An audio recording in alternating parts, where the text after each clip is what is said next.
Hey guys, it's Sam here. I'm going to take you through the solution to our fourth daily problem. But before I do, I just wanted to explain where this problem came from. So I'm not a big fan of making problems harder just by putting huge numbers in. So I normally wouldn't give a question like this with all these big numbers if there wasn't some other point to be made. So the trapezoid in our question actually came from this amazing heptagon, right? This seven-sided shape. And so you can see our trapezoid is in red here, sitting in the middle. And I'm going to try and explain to you why this heptagon is so amazing. So I'll give you a little bit of a history lesson first. So the question that led people to this heptagon was how many points can we put on a plane so that the distance between any pair of points is an integer. Now, there's some easy ways to do this. And the first easy way is just to put all your points in a straight line. Right, if I pick those 4 points, they're all integer distance apart. No matter which pair of points I pick, the distance between them is an integer, and that's because they all lie on a straight line. So that's the first thing we're going to rule out. We can't have all our points lying on a straight line. So even this restriction means that we now have to be a little bit careful about how we pick our points. Right, so if we just sort of randomly pick 3 points, it's unlikely that they have integer distance between everything, right? If I pick my point to be this,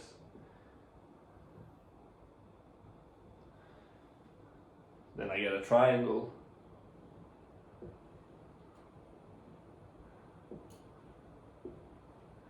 Okay, and these pair of points have nice integer distance between them, but now this pair of points does not have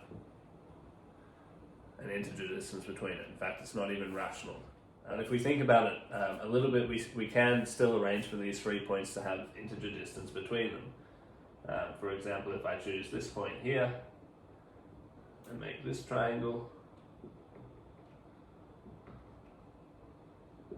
I get the nice 3, 4, 5 right angle triangle. And so each pair of points has integer distance between it. Now from here, it's actually pretty easy to move to 4 points, right? So if I want to get 4 points that all have integer distance, I can just add a point here, and I get this rectangle. Okay, and this other diagonal is also 5, right? Because both diagonals are the same length. And so now any pair of points I pick, they all have integer distance between them. Now the thing about rectangles is that they always fit inside a circle. And so the 4 points we chose actually all lie on the circle. In 1945, a very famous mathematician called Paul Erdős showed that if we allow all our points to lie on a circle, it's actually possible to play this game with any number of points. So if I pick the number 10, for example, it's possible to find a circle and 10 points that all have integer distance between them. Likewise, if I pick the number 7, it's possible to find a circle and 7 points that all have integer distance between them, and that would give us a heptagon. So why is our heptagon so special? Well, after Erdős made this discovery, people then started looking for how many points can we put on the plane that have integer distance between them, but that don't all lie on a circle. And so far, the largest number of points for which we know this is possible is 7, and that was proved because of this heptagon.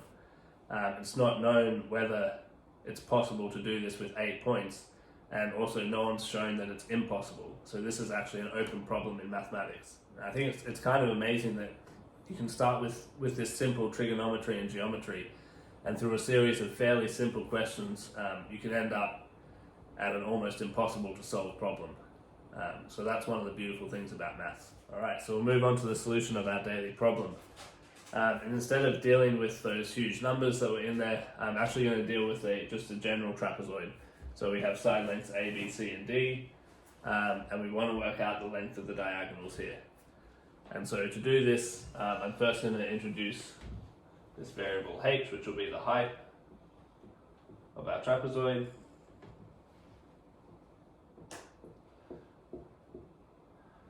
Alright, and I'm also just going to work out one diagonal because the same process will work for the other side. Right, so the diagonal we're interested in is this one, and I'm going to call that x. So we can actually find x just by knowing Pythagoras' theorem and then using a fair bit of algebra. So the first thing that we want to look at is what are these little lengths that have been cut off here. Okay, and if we use this right angle triangle on the side here, we get that this length has to be the square root of b squared minus h squared. And similarly over here, this length has to be the square root of d squared minus h squared.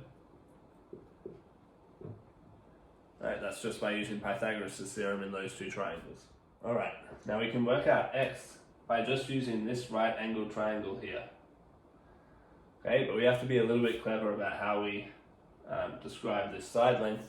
So there's actually two ways to write this side length. The first way, so this length to here, I can look at it as c minus this little bit on the end.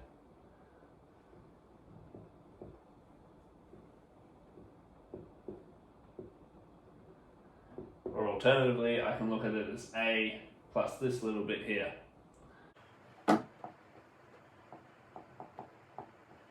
And so now I can use Pythagoras' theorem with both of these lengths, so I'll get two equations here.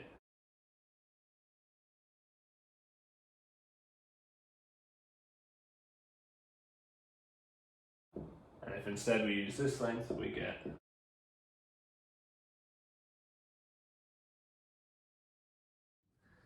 Alright, so the first thing we're going to do is simplify these expressions by expanding out these brackets.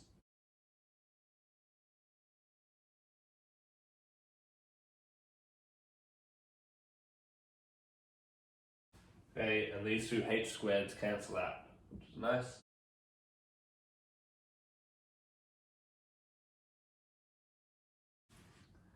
Okay, and the same thing basically happens over here.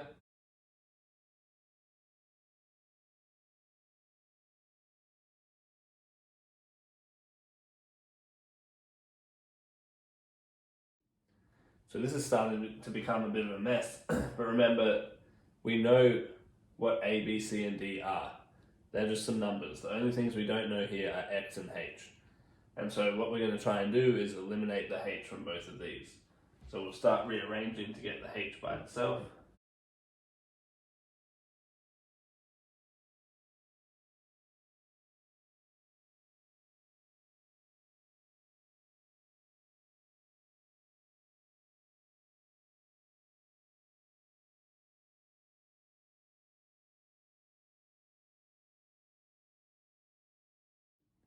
So we can now square both sides and then try and get the h by itself.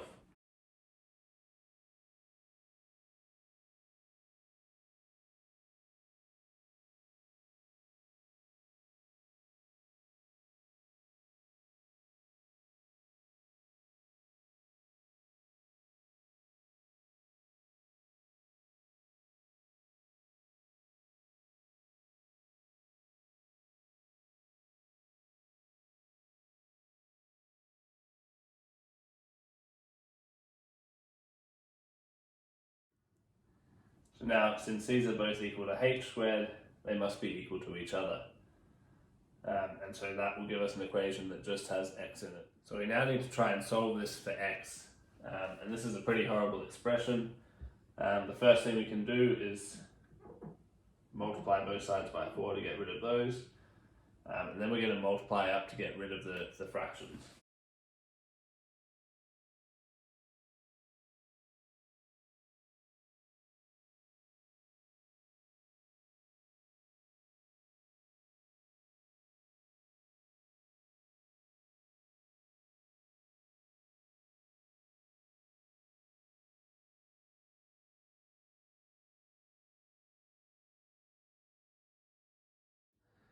And now, unfortunately, all we can do is expand this out and deal with the quartic equation that we end up with.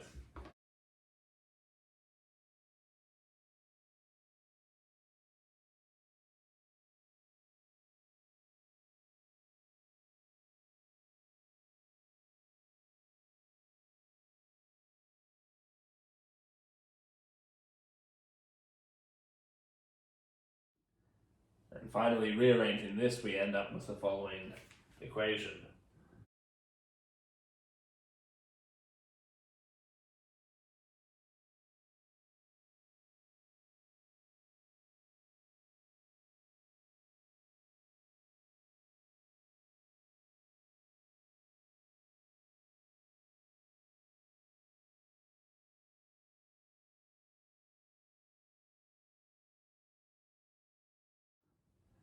And even though this is a huge mess, it's actually a quadratic equation in x squared. Right, so we can solve this using the quadratic formula. Okay, so if you can be bothered plugging all this into the quadratic formula and simplifying it down, you'll end up with x squared being equal to this.